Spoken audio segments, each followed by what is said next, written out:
Olá, meus amigos, tudo bem com vocês? Que alegria, que satisfação estar aqui, dando início aos nossos trabalhos, ao grande projeto Gabaritando Legislação. Para quem não me conhece, eu sou o professor Adriano Cotti. Para quem me conhece, meu nome também é professor Adriano Cotti, não muda nada. Nós vamos trabalhar então aqui uma legislação estadual de Minas Gerais, certo?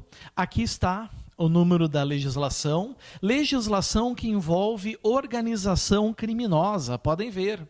Lei Estadual 11.404 de 1994. Olhem o que está entre parênteses. Contém normas de execução penal. Significa o quê, pessoal? Que a gente tem que cuidar a famosa lei federal, Lei 7.210 de 84, que é a LEP. Então, se a lei federal está acima, esta lei aqui tem que sempre estar de acordo e não contrariar a LEP, a Lei 7.210 de 84. Nesse bloco, nós vamos trabalhar a execução das medidas privativas de liberdade, ou seja, reclusão, detenção, prisão simples e restritivas de direitos, bem como a manutenção e a custódia do preso provisório. Preso provisório é aquele preso que está recolhido enquanto não transitar em julgado a sentença penal condenatória. Dito isso, a gente avança. Chegamos aqui, contém normas de execução penal, vide Lei Complementar 59, de 18 de janeiro de 2001, e Lei 15.289, de 4 de agosto de 2004. Não nos interessa isso nesse momento. O povo do Estado de Minas Gerais, por seus representantes, decretou, e eu, em seu nome, sanciono a seguinte lei. Bom, geralmente a lei se subdivide, em títulos, capítulos e seções. A gente entra aqui agora no título 1, certo? Título 1, que são as disposições preliminares. Ou seja, pessoal, é o momento em que a gente vai pisar, colocar no chão a lei. É a nossa estrutura, é o nosso terreno, é a nossa base, é o nosso alicerce. Vamos falar sobre isso agora, então? Então vem junto. Artigo 1º. Essa lei regula a execução das medidas privativas de liberdade e restritivas de direitos, bem como a manutenção e a custódia do preso provisório. Então vem uma questão em prova dizendo que a lei que nós estamos trabalhando aqui, a 11.464, ela só serve para condenados. Está errado. Se vier uma questão afirmando que é só para condenados, está errado. E como é que eu sei que está errado? Ora, porque penas privativas de liberdade, reclusão, detenção, prisão simples, são para condenados, mas presos provisórios ainda não foram condenados. Eles estão sob prisão em flagrante, ou estão sob prisão temporária, ou estão sob prisão preventiva, certo? Que por algum motivo eles precisam estar presos antes da decisão final, certo? Então, essa lei vale tanto para presos definitivos como para presos provisórios. E vejam que das naturezas das penas, nós estamos falando das privativas de liberdade, das restritivas de direitos, mas nós não estamos falando aqui, nesse momento, da pena de multa, que também é uma pena criminal, mas a Lei 11.404 não fala da pena de multa. Vocês não encontram aqui a pena de multa. Artigo 2º.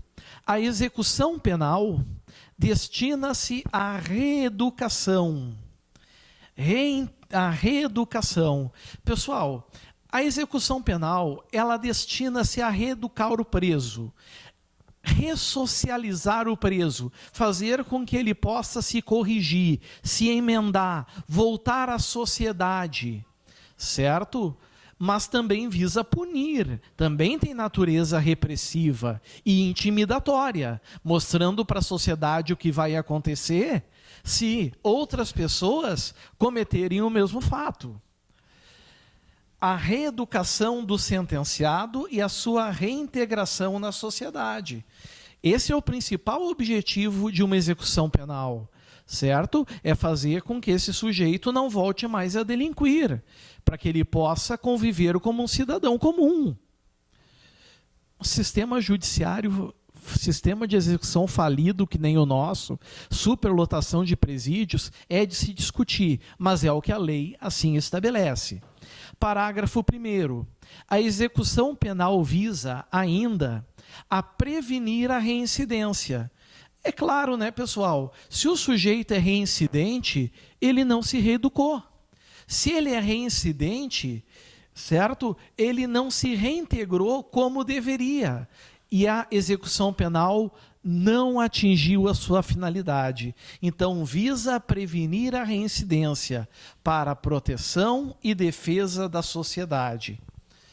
Cuidem isso, então, com esse detalhe do artigo 2º, do parágrafo 1º. Parágrafo 2º.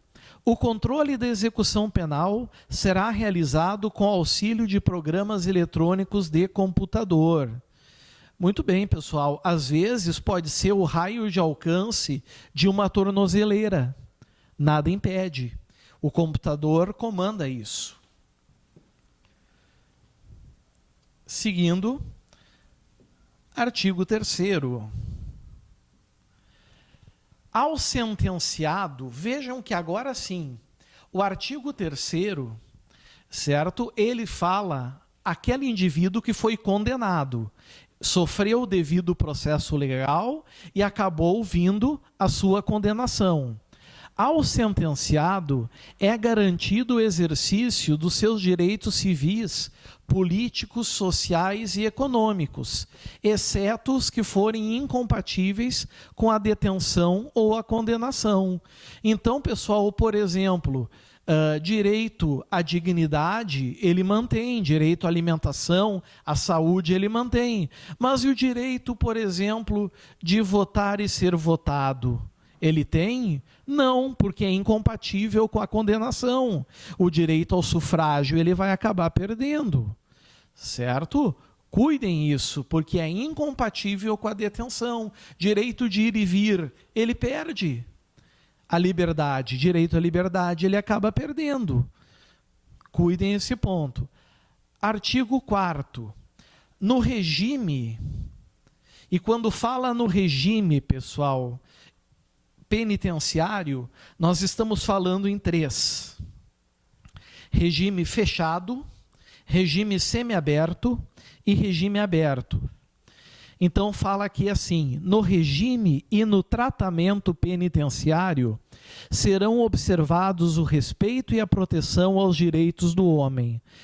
Os direitos do homem são os direitos humanos, certo? Ou seja, a própria Constituição Federal, ela já garante, né, que não se admite tratamento desumano e degradante, não se admite penas de tortura, não se admite castigos, enfim, né, cela escura, como diz a LEP, certo? Artigo 4º garante isso. Artigo 5º. O sentenciado, mais uma vez, estamos falando daquele sujeito que foi condenado, certo? É o indivíduo condenado. Cuidem esse ponto, pessoal. Toda vez que é sentenciado, é aquele que sofreu a sentença e está cumprindo pena. O sentenciado deve ser estimulado a colaborar voluntariamente na execução de seu tratamento reeducativo.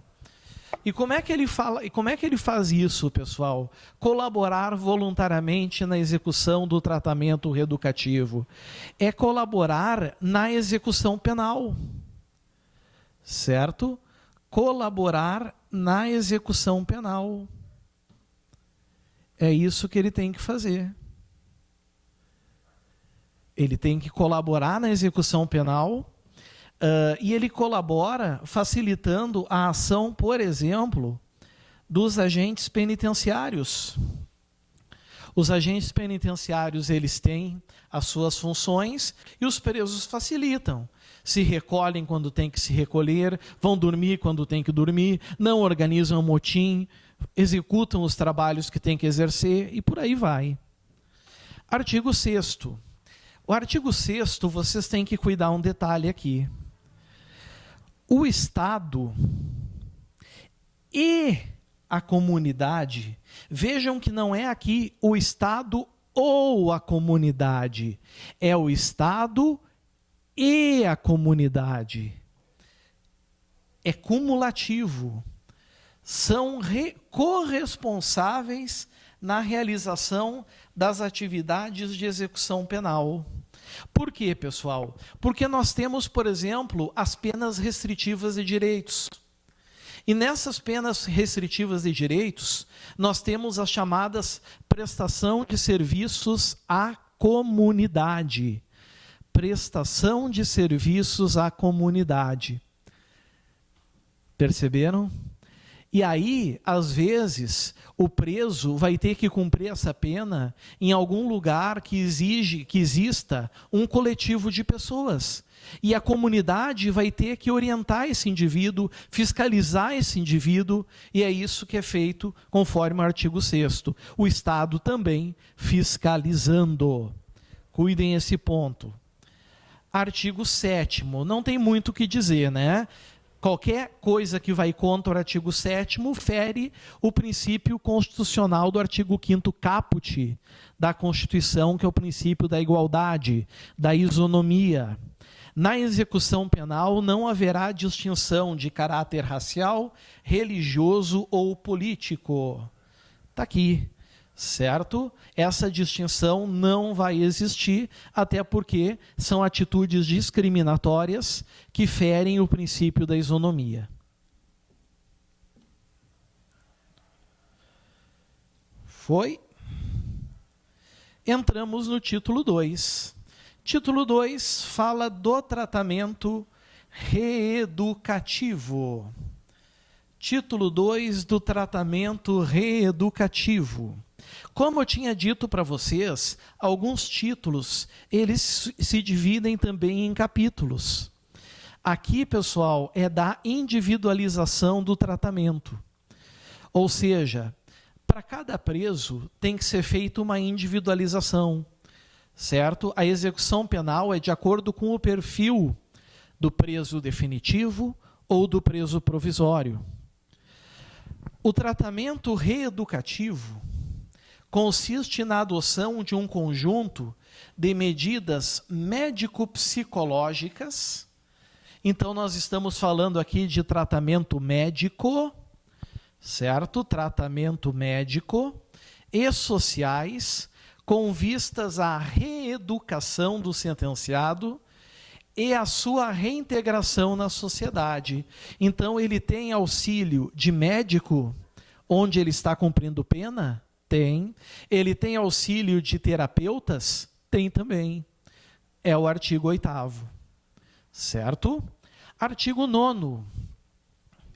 O tratamento reeducativo, como eu disse para vocês, olhem essa palavrinha, não é poderá, é será. Será, meus amigos, é norma impositiva. Será é norma impositiva, não é poderá ser, é será. Será individualizado. O tratamento reeducativo será individualizado, voltado para cada condenado, para cada penado, e levará em conta a personalidade de cada sentenciado. Aqui está, como eu já tinha adiantado a vocês.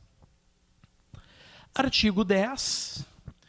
O sentenciado está sujeito ao exame criminológico para verificação de carência físico-psíquica e outras causas de inadaptação social.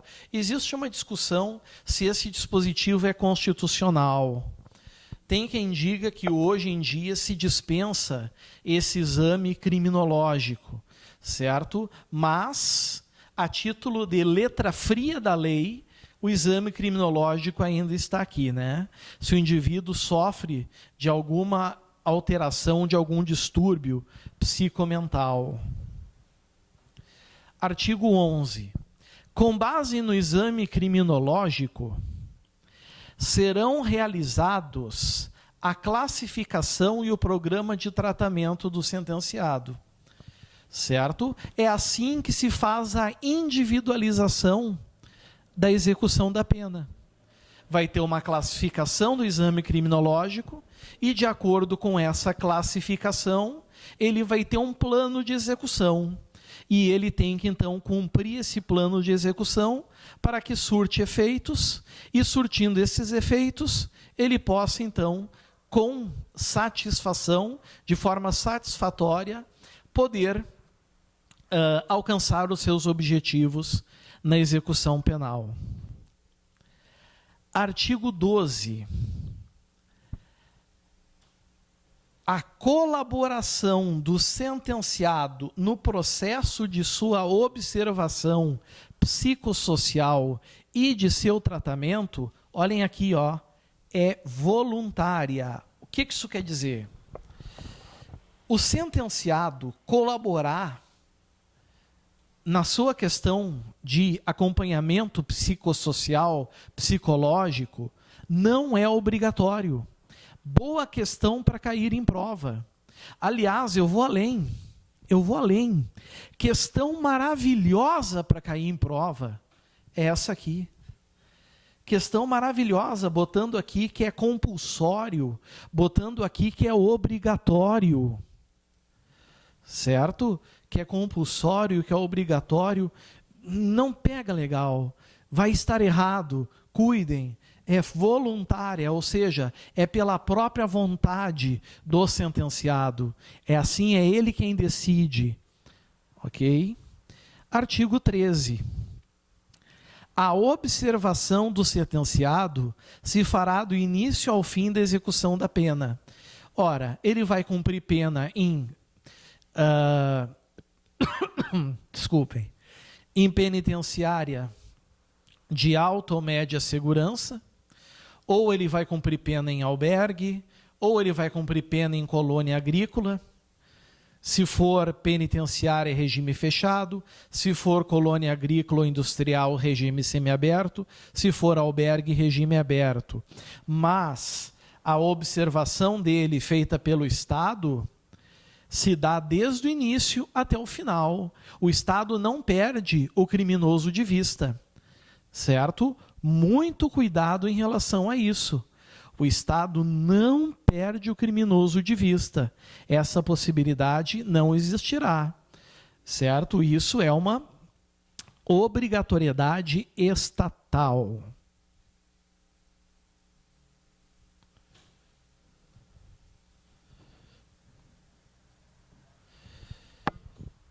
Capítulo 2. Da observação psicossocial. Da observação psicossocial. A observação médico-psicossocial compreende os exames 1. Biológico, 2. Psicológico e complementares e o estudo social do sentenciado. Ou seja, biológico, psicológico é biopsicológico, é dele, mas também o contexto, certo, ambiental. O contexto ambiental aqui também é levado em conta, certo? Também é levado em conta e deve ser levado em conta. Artigo 15. A observação empírica se realizará no trabalho. Quando se fala em observação empírica, pessoal, se fala através de colheita de dados, dados científicos, certo? Se realizará no trabalho, na sala de aula, no refeitório, na praça de esportes. E isso tudo que vocês estão vendo aqui, eu quero que vocês entendam que são exemplos. São exemplos. Ok? Por quê? Porque depois ainda fecha assim, ó. E em todas as situações da vida cotidiana do sentenciado. Esse artigo 15 poderia muito bem dizer assim: a observação empírica se realizará em todas as situações da vida cotidiana do sentenciado. Então, trabalho, sala de aula, refeitório, praça de esportes, são exemplos. Simplesmente exemplos. Artigo 16. O exame criminológico não é poderá, é será realizado no centro de observação ou na seção de observação do estabelecimento penitenciário ou por especialista da comunidade. Então, não é sempre que ocorrerá no estabelecimento penitenciário. Não é sempre que ocorrerá. Poderá, em algum momento, ocorrer também pelo especialista da comunidade, e aí vai ser fora do estabelecimento penitenciário, em um local pré-estabelecido. Artigo 17. A equipe de observação, olhem só, observação médico-psicossocial, observação empírica, equipe de observação se reunirá, essa palavrinha vocês têm que cuidar. Cuidem a palavrinha semanalmente, porque em prova pode vir mensalmente, bimestralmente, trimestralmente, certo? É semanalmente, para apreciar o resultado de cada exame e, afinal, redigir o relatório social de síntese. Relatório social de síntese é o relatório que vai, amigos, verificar os resultados da evolução daquele sentenciado. Esse é o objetivo desse relatório social. 18. O relatório social de síntese de caráter interdisciplinar, ou seja, várias pessoas envolvidas, será levado à comissão técnica de classificação, que elaborará o programa de tratamento, ou seja, é o tratamento específico do sentenciado. Lembram que é feito de forma individual? É com base, então, nesse relatório social que é feito aqui. Certinho?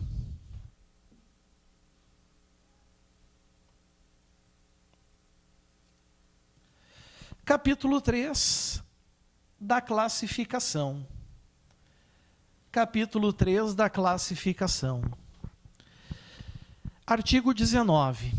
Cada estabelecimento penitenciário, isso quer dizer o quê? Cada penitenciária contará, não é poderá contar, é contará com uma comissão técnica de classificação, a qual incumbe elaborar o programa de tratamento reeducativo e acompanhar a evolução da execução da pena. Ou seja, ver se o apenado está cumprindo as regras e está realmente evoluindo naquilo que precisa, que é alcançar a reeducação. Artigo 20. A comissão técnica de classificação, cuidado com o 20. As chances de cair em prova, o artigo 20, são muito grandes. É muito grande a chance do 20 cair. A comissão técnica de classificação é presidida, primeiro, pelo diretor do estabelecimento, certo? O diretor do presídio, o diretor prisional, o diretor da penitenciária, e composto de, no mínimo, vejam, não é que pode ter menos, pode até ter mais, mas no mínimo, um psiquiatra, um psicólogo, um assistente social, um chefe da seção de educação e disciplina e um representante de obras sociais da comunidade. Certo? Então vejam, pessoal, que a comissão técnica de classificação, ela é presidida no mínimo por quantas pessoas? O diretor.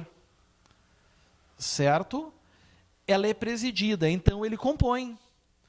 Depois, o psiquiatra é o segundo, o psicólogo é o terceiro, o assistente social é o quarto, o chefe da seção é o quinto e o representante de obras é o sexto. Agora, qual é a função dessa comissão técnica? O 21 vai dizer para nós. Compete à comissão técnica de classificação opinar sobre a progressão ou regressão do regime de cumprimento de pena. Cuidado, não é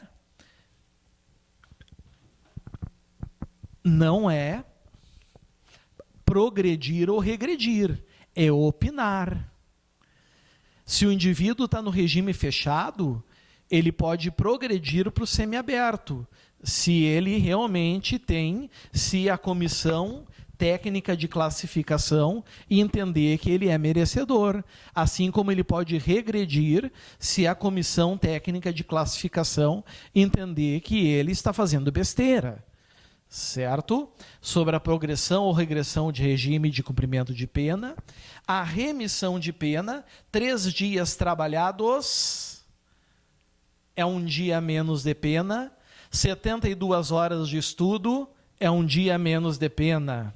O monitoramento eletrônico, inclusive o aumento ou redução do raio, o livramento condicional e o indulto, que é o melhor, né? É uma causa de extinção de punibilidade. Parágrafo único.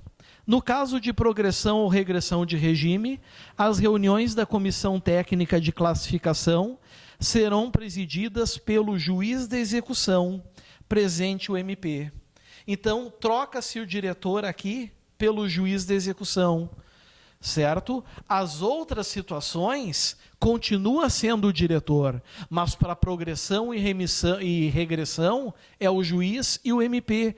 Cuidem isso, porque a chance de cair em prova é muito grande.